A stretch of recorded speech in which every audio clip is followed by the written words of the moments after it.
Il est 13 heures, vous êtes sur la chaîne qui rassemble, vous faites bien. Bonjour, bienvenue dans votre édition. Le président Alassane Ouattara s'est entretenu hier jeudi au palais de la présidence de la République avec l'ambassadeur de Turquie en Côte d'Ivoire en fin de mission. Le chef de l'État en a profité pour saluer l'excellente coopération entre la Côte d'Ivoire et la Turquie. On en parle en tout début de journal avec notre grand reporter Awa Touré. Patrick Hachi était hier au Sofitel Abidjan Hôtel Ivoire pour la cérémonie de dédicace du dernier livre en date de l'inspecteur général d'État Awandoli Théophile intitulé « La transformation structurelle de l'économie ivoirienne ». Un véritable bréviaire de l'économie ivoirienne au bénéfice de tous, selon le Premier ministre. En RDC, 3 fosses communes découvertes en Ituri avec au moins 50 personnes tuées dans des attaques qui ont eu lieu le week-end dernier. Sur ces 3 fosses communes, les forces de la mission de paix de l'ONU ont pu identifier de leurs yeux les victimes, 12 femmes et 6 enfants, les autres étant des hommes. Avant de développer ces titres, sachez que le président Alassane Ouattara vient d'effectuer un déplacement. Le chef de l'État a quitté Abidjan ce vendredi même pour un séjour en France, accompagné, comme vous pouvez le voir, à l'aéroport Félix Houphouët-Boigny par plusieurs membres du gouvernement, ainsi donc que vous pouvez le voir sur ces images. On part au palais de la présidence de la République. Le chef de l'État y a reçu hier l'ambassadeur de Turquie en Côte d'Ivoire. La diplomate est en fin de mission. Elle est donc venue faire ses adieux au président Alassane Ouattara. Awa Touré a assisté aux échanges. Elle nous fait le point. L'ambassadeur de Turquie, après 4 années de présence dans le pays, est venu prendre congé du président de la République Alassane Ouattara. L'occasion pour la diplomate turque de relever la qualité des relations de coopération entre la Côte d'Ivoire et la Turquie, des relations qui s'intensifient au fil des années. Alors, comme l'a indiqué Monsieur le Président de la République, la Turquie et la Côte d'Ivoire ont d'excellentes relations. Du côté économique, les investissements aussi se portent très bien. Les investissements ont pratiquement doublé de 200 millions à 400 millions de dollars. Je voudrais également noter ma fierté en ce qui concerne la construction de l'école Maarif ici en Côte d'Ivoire, à Bata notamment. Et je suis heureux que cet investissement, le premier investissement public de la Turquie, ait été fait dans le domaine de l'éducation.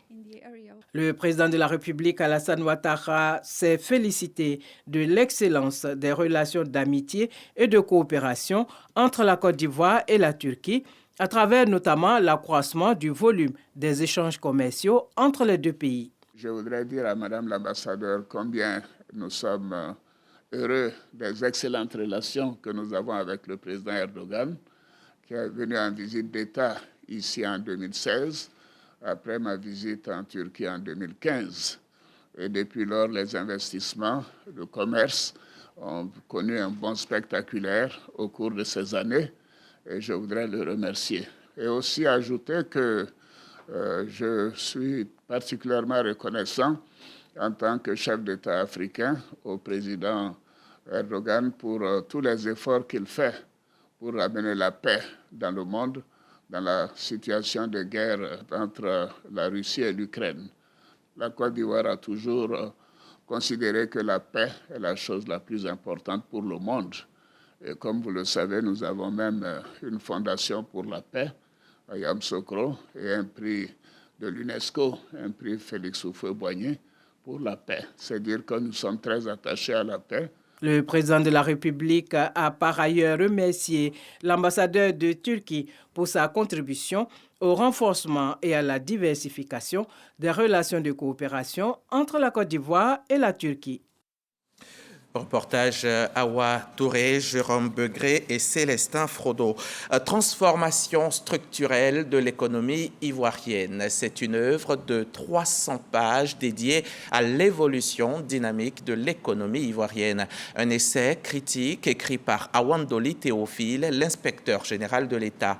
Lors de la cérémonie de dédicace de l'ouvrage, à la cérémonie à laquelle il a pris part, Patrick Hachi déclare que c'est un véritable bréviaire de l'économie l'économie ivoirienne au bénéfice de tous. Un patrimoine important sur l'économie ivoirienne cédé à toute l'humanité. Le succès de ce pays repose sur l'agriculture. Ce postulat de base caractérisant le développement économique de la Côte d'Ivoire a évolué depuis les années 60. D'une économie portée par la production agricole, la Côte d'Ivoire arbore aujourd'hui les couleurs de la transformation des biens et services. C'est ce changement de structure que les experts appellent changement structurel d'une économie, et l'inspecteur général d'État depuis 2017, Théophile Awandoli, économiste reconnu, dresse dans cet essai de 332 pages intitulé « La transformation structurelle de l'économie ivoirienne », le tableau spécifique de la Côte d'Ivoire. L'ouvrage, c'est 3 grandes parties et c'est 9 chapitres. En 1960, la Côte d'Ivoire avait un PIB de 760 milliards et qu'aujourd'hui, on est qu'à 45 000 milliards. Vous voyez, la Côte d'Ivoire a fait un pas important, mais pas suffisant pour devenir un pays industrialisé. Donc, dedans également, modestement, j'apporte un certain nombre d'éléments, des conditions qu'il faut remplir pour pouvoir arriver aux pays comme la Corée du Sud, comme la Thaïlande, comme la Malaisie. L'œuvre relève les bons qualitatifs effectués par la Côte d'Ivoire en termes de croissance, mais dans le cadre des perspectives met en lumière les secteurs stratégiques à parfaire. Il faut multiplier les infrastructures, ce n'est pas suffisant. C'est l'énergie, c'est l'eau, tout ce qui contribue à la productivité des entreprises. Et également au niveau des financements, il faut que les banques s'engagent un peu plus aux côtés des entreprises ivoiriennes. Il y a la formation qui est extrêmement importante. Un outil d'orientation économique publique donc, autant utile pour enseignants, étudiants et autres consultants, ce qui explique la présence effective de plusieurs personnalités institutionnelles dont Ngolo Coulibaly, Aka Awele et le roi Désiré Montano, ainsi que plusieurs ministres de la République, tous venus s'approprier l'ouvrage et justement, président la cérémonie, le Premier ministre Patrick Achi note l'impact de cette création littéraire sur l'exécution du programme gouvernemental. Vous avez fait référence à des pays, à des lieux, à des écrits et à l'évolution de l'économie de ces pays-là, en particulier ceux du sud-est asiatique, qui ont été les sources d'inspiration essentielles de Côte d'Ivoire 2030. Et les exemples que vous avez choisis sont justement ceux-là même qui fondent cette Côte d'Ivoire solidaire. Cet ouvrage vient donc compléter, éclairer le document Côte d'Ivoire solidaire et le mettre certainement encore et plus que jamais au niveau de compréhension de la majorité de l'opinion. En résumé, ce livre fait une analyse exhaustive de toutes les questions économiques et permet aux lecteurs de disposer d'un outil qui leur permette de mieux appréhender cette transformation structurelle de notre économie. Une présentation d'ouvrage suivie dans les prochaines semaines de plusieurs rencontres avec le monde universitaire à travers le pays. L'auteur de la transformation structurelle de l'économie ivoirienne est à son 4e ouvrage après les 2 tomes du Réveil de l'éléphant d'Afrique et du Manuel de finances publiques. Le ministre du Commerce et de l'Industrie et le ministre des Ressources animales et halieutiques étaient hier à Tinguié pour inaugurer une nouvelle usine spécialisée dans la production d'aliments pour animaux. Une cérémonie qui marque le top départ du démarrage officiel des activités de l'entreprise. Reportage Diarasuba Ami et Godefroy Kambawa. Bonne nouvelle pour les acteurs du secteur avicole. Une usine de production d'aliments finis de haute qualité vient de voir le jour. Elle est dotée d'équipements de pointe aux normes européennes avec une capacité de 120 000 tonnes par an, soit environ 35 millions de poussins nourris. Cette infrastructure vient répondre ainsi à 2 préoccupations du gouvernement, l'amélioration de la couverture du pays en protéines animales de qualité et la lutte contre le chômage avec la création de centaines d'emplois directs et indirects. La croissance rapide de l'économie ivoirienne stimule la demande d'aliments locaux. Pour devenir plus autosuffisant, il est important d'augmenter la production locale de protéines animales. Avec notre expérience et nos connaissances dans le domaine de la nutrition animale Deus est le partenaire idéal pour contribuer à une production locale.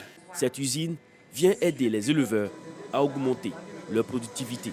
Pour rendre cette politique qui a une valeur de près de 1000 milliards de francs CFA, plusieurs réformes ont été engagées, parmi lesquelles figure la problématique d'une alimentation animale de qualité et en quantité suffisante. L'inauguration de cette usine apparaît donc comme une contribution à la résolution de cette problématique. La capacité de notre pays à atteindre son autosuffisance dans ce secteur est naturellement une priorité absolue compte tenu des enjeux en matière de sécurité alimentaire régionale et dans le contexte plus global de demande croissante en produits animaux de qualité. Je me réjouis donc de l'installation, de l'implantation de cette usine qui vient renforcer la disponibilité des aliments de bétail et contribuer ainsi au développement des filières avicoles en Côte d'Ivoire. Je me réjouis également de l'impact socio-économique au regard de l'importance des investissements réalisés et des emplois créés, mais surtout des interactions qu'elle va engendrer avec les autres secteurs d'activité, notamment avec le secteur agricole. Et avec cette installation également, il y aura le transfert de technologie, je pense, entre le Pays-Bas et la Côte d'Ivoire en matière avicole. Bâtie sur une superficie de 3,5 hectares avec un coût global de 11 milliards de francs CFA, cette infrastructure vient confirmer la détermination du gouvernement à produire en quantité et en qualité pour le marché national et sous-régional.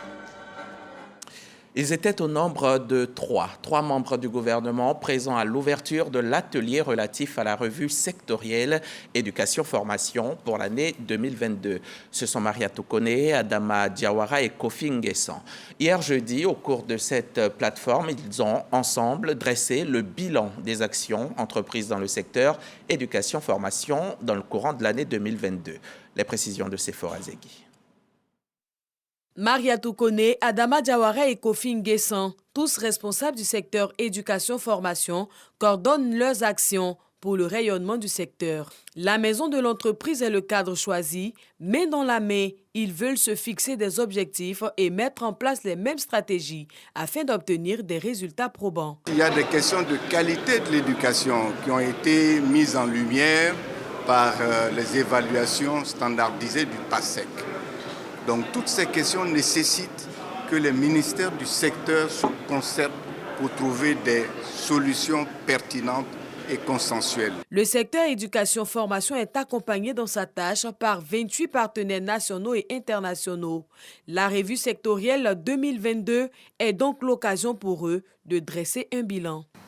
Le rapport de performance qui a été une fois de plus méticuleusement préparé par la Task Force indique un bilan globalement encore mitigé. Le nombre d'indicateurs qui évoluent dans la bonne direction a certes progressivement augmenté au fil des ans, mais pour bon nombre d'indicateurs, les résultats attendus ne sont toujours pas à l'ordre du jour.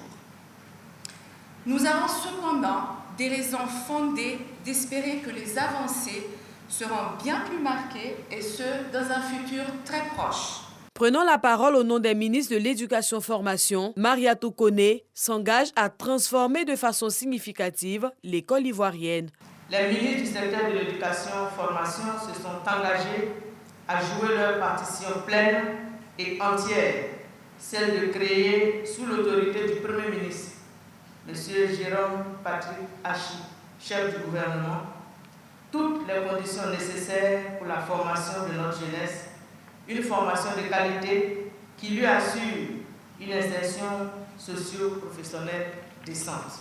Le plan sectoriel Éducation-Formation 2022 a pour objectif de mettre à la disposition de la Côte d'Ivoire des ressources humaines de qualité et productives à travers une éducation équitable, inclusive et qui est en adéquation avec les besoins du marché de l'emploi. Et on dit que si vous voulez sauver une nation, il faut prioriser l'éducation, mais aussi la sécurité. Le commissariat du 17e arrondissement de Yopougon est redevenu comme neuf. Il a été entièrement réhabilité par l'ONG EPA dans le domaine de compétences et principalement l'environnement et l'énergie. Le commissariat, tout beau dans ses habits neufs, a été présenté officiellement aux autorités policières. Walter Amadou Ouattara était sur place pour RTI. En ce premier mois de l'année 2023, le commissariat de police du 17e arrondissement de Yopougon, Niangon Nord, à droite, a fière allure. Les usagers qui sollicitent les différents services de ce lieu en sont ravis. C'était un peu vieillissant, c'était défraîchi, mais maintenant il y a eu beaucoup d'améliorations et ils ont quand même refait la toiture, les peintures et vraiment on les encourage afin qu'ils continuent comme ça et puis veiller aussi sur la population. Vraiment on les tire le chapeau parce qu'il y a eu beaucoup d'améliorations. C'est ma première fois de venir au 17e ici. En tout cas quand je suis arrivé ici, le cadre même m'a beaucoup plu et puis l'accueil aussi. Puis il y a des bancs où les patients s'asseyent. La clôture, le poste de police, des bureaux sont rénovés par l'ONG EPA, dont l'activité principale est axée sur l'environnement et l'énergie. Près de 5 millions de francs CFA ont été investis pour améliorer les conditions de travail des fonctionnaires de police. Quand on est société civile ou soit on crée une ONG, c'est pour t'apporter un plus. Tu peux avoir ton environnement créé par toi-même, mais s'il y a l'insécurité, l'environnement n'aura plus sa raison d'être. Donc il faut d'abord passer par la sécurité et maintenant tu seras mieux protégé pour pouvoir quand même valoriser ce que tu as comme équipement. L'État, ne pouvant pas tout faire et dans le même temps, au nom du directeur général de la police nationale, le préfet de police d'Abidjan salue à sa juste valeur l'action qu'il qualifie de contribution citoyenne. Nous avons créé les CCE qui signifie Comité consultatif éthique, échange police-population. La seule appliquée et voilà le résultat. Merci à l'ONG. Je tiens également à dire merci au chef coutumier pour l'encadrement. C'est grâce à vous aujourd'hui que la zone est calme. Nous exhortons à tisser les relations avec monsieur le chef de service d'ici. Cette rénovation est le résultat de la promotion de la police de proximité mise en exécution par le commissaire de police Sylvestre Coty. Cela fait 3 mois qu'il a pris fonction ici. Le commissariat de police du 17e arrondissement de Yopougon a officiellement ouvert ses portes en octobre 1985. La santé également est essentielle au bonheur et au bien-être. Et selon le ministre Pierre Demba, les acquis enregistrés dans ce secteur en Côte d'Ivoire en 2022 sont énormes, avec de belles perspectives. Ces mots, le ministre les a prononcés hier à l'Institut national de la santé publique face à tous les acteurs du système de santé. C'était au micro RTI 1 de Jean-Marc Djadji. Une centaine de membres de tous les ordres professionnels de la santé, directeurs de structures et associations à l'Institut national de la santé publique. Ces acteurs du système sanitaire ivoirien ont répondu massivement à l'invitation du ministre de la Santé, de l'Hygiène publique et de la couverture maladie universelle, Pierre Demba. Objectif, dresser le diagnostic et présenter les nouvelles orientations. Plus de 75% des populations accèdent aujourd'hui à des soins à moins de 5 km. La Côte d'Ivoire enregistre 25 millions de doses injectées du 1er mars 2021 jusqu'à ce jour, soit 42% de la population totale vaccinée contre la Covid-19. Voici, entre autres, quelques acquis présentés par le ministre Pierre Demba. Sous le leadership du président de la République, son Excellence Alassane Ouattara, et sous la conduite du Premier ministre, son Excellence Patrick Achi, le ministère a mis à la disposition des populations ivoiriennes de nouveaux établissements avec des équipements de pointe, notamment avec la réalisation de 3 CHR à Azopé, Mans et San Pedro. La réalisation de 2 hôpitaux généraux à Méagui et Danané et 70 établissements sanitaires de premier contact, un peu partout en Côte d'Ivoire. Nous avons également réhabilité 4 hôpitaux généraux, 4 CHR, 242 établissements sanitaires de premier contact, soit plus de 800 lits supplémentaires ouverts en 2022. L'accessibilité financière, la réforme hospitalière et l'opérationnalisation des 3 premiers pôles régionaux d'excellence santé PRS de San Pedro, Mans et Odiné s'inscrivent dans les nombreux défis du gouvernement. La généralisation de la couverture maladie universelle est un de nos objectifs majeurs à atteindre au cours de l'année 2023. Nous ne devons pas perdre également de vue le maintien de la vaccination contre la Covid pour atteindre l'objectif vaccinal de 70% de la population afin d'être définitivement débarrassé de cette pandémie. La réforme hospitalière, pour sa part, doit être opérationnelle en 2023 et nous avons prévu que les conseils d'orientation et de surveillance seront opérationnels dans tous les 134 établissements publics hospitaliers. Les acteurs de la pyramide sanitaire se sont ensuite engagés à accompagner le ministre Pierre Demba dans ses missions. Au menu de ces échanges, 10 professionnels et volontaires élevés au rang de chevaliers, d'officiers et de commandeurs du mérite de la santé. Du matériel roulant offert aux directeurs régionaux de la santé. À présent, l'actualité coronavirus.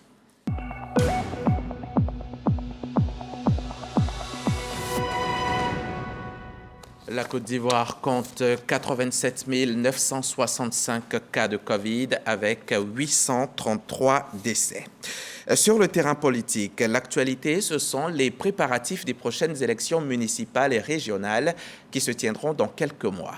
Chaque formation se prépare autant que possible, certainement avec les stratégies les plus adaptées à la circonstance. Le service politique de la rédaction a décidé d'y jeter un œil pour comprendre les enjeux et les stratégies mises en œuvre à quelques mois de ces scrutins. C'est un sujet d'Éric Gorebi. C'est en novembre prochain que les élections locales vont se tenir en Côte d'Ivoire. Déjà, les différents états-majors des partis politiques sont mobilisés. Ils sont tous en ordre de bataille. Le Parti démocratique de Côte d'Ivoire, le RHDP, le PPACI et le FPI s'activent pour remporter ces élections locales. Avec eux, d'autres partis politiques et des candidats indépendants.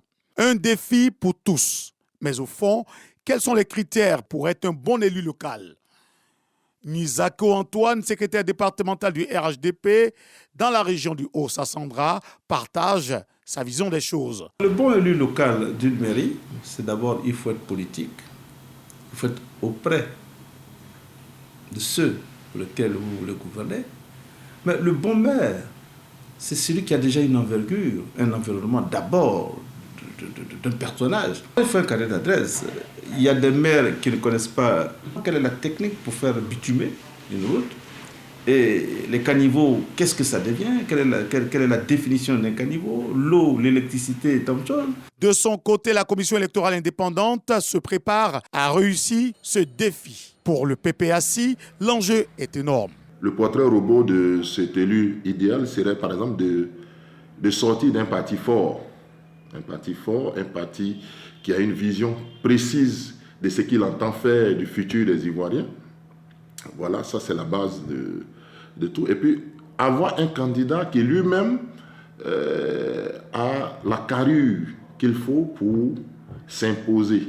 Vous savez, c'est vrai, on demande d'avoir un parti fort, mais ce n'est pas le parti qui va faire le candidat. C'est le candidat qui se met au service du parti, pour le bien-être des concitoyens. Dia Oufoué est issu du Parti démocratique de Côte d'Ivoire, PDCI. Il place beaucoup d'espoir en ces élections locales. Nous sommes convaincus que cette année 2023, il y aura un changement, un souffle nouveau pour la Côte d'Ivoire. Et ce souffle-là, au niveau de Yopougon, je vais le porter dignement et avec fierté pour tous ces jeunes, tous ces mamans qui vivent des situations difficiles. Et nous sommes convaincus que par Yopougon, le changement sera effectif. Dans la région du Gore, l'on prépare également les élections. Le RHDP est présent. Alcide Djedje, le secrétaire départemental, est convaincu de la victoire de son parti. Si on prend dans le Gore, il n'y a que peut-être que Ouragayo qu'on peut considérer comme un bastion, sinon tout le reste est prenable. Et là, que ce soit Gagnoa, je ne vois pas qui peut battre le RHDP à Gagnoa aujourd'hui. La commune, tous les postes maires et des députés sont occupés par le RHDP. À Oumé, nous avons de très fortes chances également. Et à Diego Nefla, à Guiberois, la maire indépendante vient des régions de RHDP. Donc voilà. Cette vision de Alcide Djedje, secrétaire départemental du RHDP dans la région du Gor, n'est pas acceptée par Krizoa Anagama, secrétaire exécutif chargé des élections au PPACI. Nous disons simplement que, comme le disent les sages, c'est au pied du mur qu'on voit le vrai maçon. Vous comprenez? Nous considérons que c'est de bonnes guerres que de dire avant la bataille que nous allons emporter. C'est fait pour galvaniser les troupes. En l'absence du président Laurent Gbagbo, notre obédience politique avait refusé de participer aux élections pour diverses raisons que je ne vais pas énumérer ici. Et si nous sommes revenus dans le jeu politique avec le retour du président Laurent Gbagbo, nous entendons jouer notre partition jusqu'au bout. Pour ces élections, il faut aussi compter avec la jeunesse. Les jeunes décident de prendre les choses en main en s'impliquant véritablement par le dépôt massif de leur candidature. Merci au président de la République, son Excellence Alassane Ouattara, qui a décrété l'année 2023 l'année de la jeunesse. La jeunesse a un rôle à jouer, un rôle capital à jouer. Parce que vous savez que les conseils régionaux, les conseils municipaux ne sont pas des élections à caractère politique, c'est des élections à caractère administratif. C'est dans le cadre du développement, purement et simplement le développement de nos différentes régions, de nos différentes communes. Qu'est-ce que nous pouvons apporter, nous jeunes? Les dames ne sauraient rester en marge. Elles entendent réaliser de grosses surprises. Tout acteur politique est apte à impulser le développement local, quel que soit le sexe. Avec la femme, la politique devient plus humaine. Le défi ne peut être relevé qu'avec le concours de toutes les bonnes volontés. Et Dieu seul sait leur nom au regard de tous les mots de soutien que je reçois chaque jour. Les élections locales à venir permettent à ces différents partis politiques de mesurer leurs forces sur le terrain. Et c'est pourquoi tous les détails sont à prendre en compte. C'était un reportage d'Éric Goré du service politique de la rédaction. Dans la peau d'un caïd, il ne s'agit pas de vous, Éric Goré. C'est un film d'1h30 dont la présentation officielle a eu lieu cette semaine même en présence de la ministre de la Culture. Un long métrage qui a réuni de nombreux acteurs de renom dont vous apprécierez une nouvelle fois le talent. Dans la peau d'un caïd, c'est d'avoir absolument. Serge Pacom Didi, Franck Quadio. Dans la peau d'un caïd, Howell Brown signe sa nouvelle production cinématographique, un thriller romantique avec un soupçon de trame de polar. C'est une histoire romantique entre une belle bourgeoise et un riche héritier avec son lot de drames et de suspense. On a voulu un peu montrer que dans la vie, tout le monde peut être amené à changer. Il suffit juste d'arriver à surmonter certaines épreuves qu'on rencontre. Et là, l'épreuve en l'occurrence était un peu mystique puisque bon, c'est de la comédie avec un caïd qui se retrouve dans la peau d'une femme et la femme qui se retrouve dans la peau d'un caïd. C'était un très bon film dans l'ensemble. Le jeu des acteurs était magnifique. Chacun a su jouer son rôle. J'ai beaucoup aimé en tout cas. Ce long métrage d'une durée de 90 minutes réunit des acteurs réputés et effectue allègrement le yo-yo entre plusieurs générations. Onagou Michel, Adrien Coutouan, Jean Tessia, Moureureli King, Anaïs Agnelli, Yvidero et Carmen Yao, dite Sama, entre autres. Il fallait forcément avoir quelqu'un qui incarnait un peu cette jeunesse dorée, cet entrepreneur successful. Et bon, ben voilà, je pense qu'ils ont pensé à moi. Et c'est un honneur pour moi d'avoir partagé l'écran avec des pointures du cinéma ivoirien. C'est un personnage assez atypique que j'ai eu à camper, ce que je ne fais pas d'habitude. Jouer en même temps le rôle d'un homme et puis après jouer dans la peau d'une femme, c'est assez particulier ça. Voilà, donc c'est ce qui m'a marqué dans le film. Une avant-première qui a la caution de la tutelle. Françoise Remarque, ministre de la Culture et de la Francophonie, réaffirme le soutien de l'État au cinéma ivoirien. Le ministère de la Culture, le ministère de la Communication vous assure d'être toujours à vos côtés. Je peux vous assurer qu'avec la vision du chef de l'État, avec l'envie et le talent et votre force et votre courage et votre résilience, vous allez participer de manière significative à cette industrie cinématographique ivoirienne. Dans la peau d'un caïd est actuellement disponible en salle pour des projections grand public. Un mot de foot. Le Ghana a battu 3-1 le Soudan hier soir au championnat d'Afrique des Nations 2022 après avoir encaissé en premier. Il s'agissait du deuxième match des Black Galaxies dans leur groupe C. Le résumé d'Arsène Kwasi. Le Ghana s'est imposé 3-1 contre le Soudan dans l'unique match du groupe C lors de cette deuxième journée. Pourtant, ce sont les Soudanais qui sont les premiers à se signaler. Al-Ghazolino profite d'une séquence de jeu pour ouvrir le score. Un but qui sonne la révolte des hommes de Walkner Hanno qui cherchent l'égalisation et parviennent à l'obtenir dans les derniers instants de la première période grâce à Konadou Yadom. En seconde période, si la possession est soudanaise, le réalisme est ghanéen. Le capitaine Daniel Afri est fauché dans la surface de réparation. Il se fait justice lui-même en convertissant le pénalty. Le Ghana prend l'avantage. Dominateur, Seydou Souraï vient parachever le succès des Ghanéens avec un troisième but dans les arrêts de jeu. Une rencontre que le Ghana termine à 10 après l'expulsion de son capitaine, Daniel Afri, auteur d'un tacle jugé sévère sur un Soudanais. Grâce à cette victoire, le Ghana occupe désormais la deuxième place du groupe avec 3 points derrière Madagascar, leader. Avec le même nombre de points, le Soudan ferme la marche à 0 points.